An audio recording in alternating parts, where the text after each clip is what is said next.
remember most about my father is that he was always passionate about what he was doing.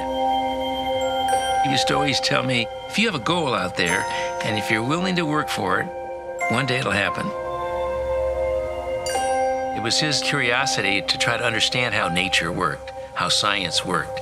And he always included me in all these adventures, trying to, get me to say the most important thing that you can do as you grow is to have an interest in this knowledge. He loved to talk about his experiences in China, where one of his earliest observations were that the people who lived in the agricultural areas had embraced different types of eating habits. He said he woke up one morning with an idea. He realized intuitively the power of the plant-based diet when he saw that the people who existed on a diet that was primarily fruit and vegetables were healthier than the people who lived in the big cities.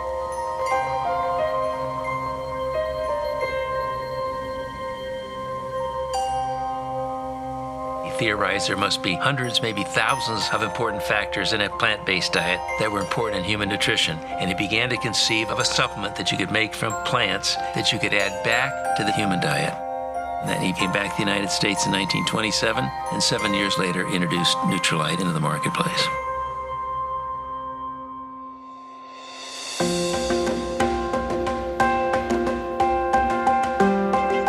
My father pioneered in the area of phytonutrient development from the very beginning.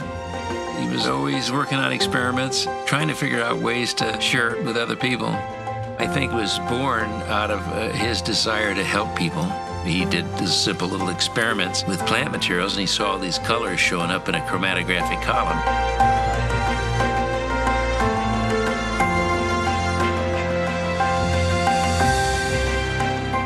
Used to tell me, one day the analytical methodology will enable us to determine what these colors that I see are and how they function. And once we know that, we'll be able to isolate them, be able to identify them, and we'll be able to more particularly determine what they're doing in human nutrition and human health.